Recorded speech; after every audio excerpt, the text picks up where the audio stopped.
Joining me now is Louisiana Senator John Kennedy. Senator, the Trump administration, are they right on this, or is this just a purist free speech play, and this man deserves his free speech rights wherever they take us?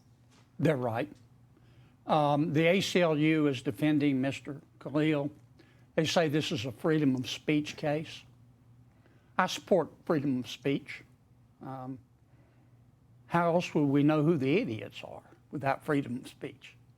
This case is not about freedom of speech. It's about civilized behavior. It's about national security. It's about terrorism. Mr. Khalil is not an American citizen.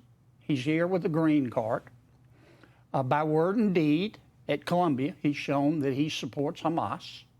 That's a violation of the Immigration and Naturalization Act, which says you can be deported if you support a terrorist organization. Here's the bottom line. Mr. Khalil hates America, as you said in your monologue. You know, if you're not happy where you are, move. You're not a tree. Secretary Rubio is going to help him move. We may lose in district court, depending on the judge that we get, but we'll win this in the Supreme Court. They're hoping that they'll get the entire INA provision that I cited thrown out as void for vagueness or just unconstitutional.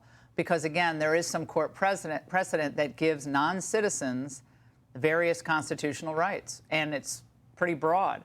But this statute gives Rubio the presumption that if he, in his wisdom of national security information, decides that this guy is a threat, you're out. Well, Secretary Rubio has almost unfettered discretion here.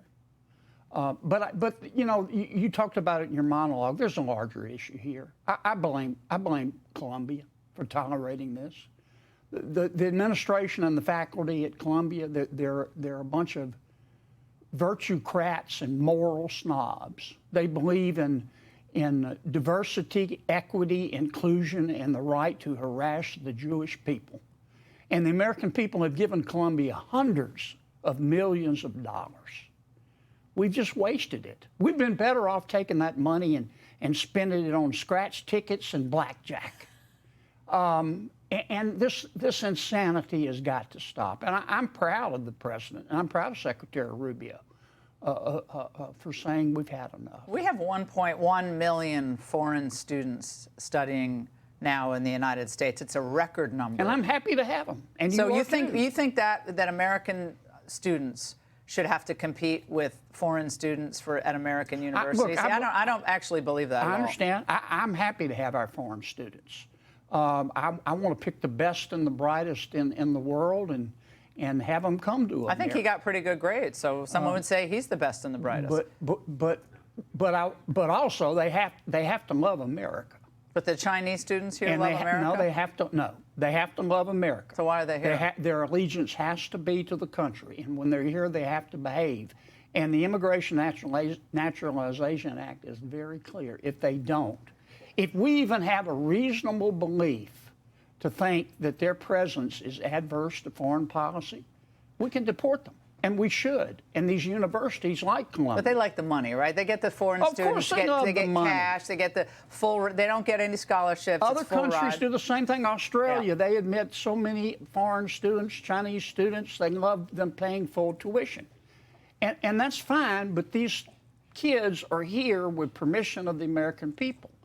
And they've got to support our country, or at least not hate it. But China's our adversary, right? You know, they're our main adverssery. They're the biggest threat to national security. So is Hamas, right? But why should China's students come here, but a Hamas supporter shouldn't? Well, everybody's entitled to their opinion. I happen to believe that if foreign students want to come here and learn and maybe stay and assimilate and become Americans, I'm happy to have it. But I'm not happy to pay for them to come here to hate on America. And I'm not happy to have universities support that while at the same time taking American taxpayer dollars. I hate the smell of hypocrisy in the morning, you know? Do you think the court will uphold this statute if it ends up at the Supreme Court? Supreme Court will, yeah. You talked about the adverse precedent, but as you know, you clerked on the Supreme Court, there's positive precedent on the other side. And the statute's clear. It says it bigger than Dallas. Rubio has the discretion to make this call. And I know Marco, he's already made it. Well, apparently Mr. Khalil's down there in Louisiana. And, I'm okay sending him back to New York. Yeah. But that's, I know you got him in Louisiana right now, Senator. It's always great to have you in studio. Thank you so much for joining.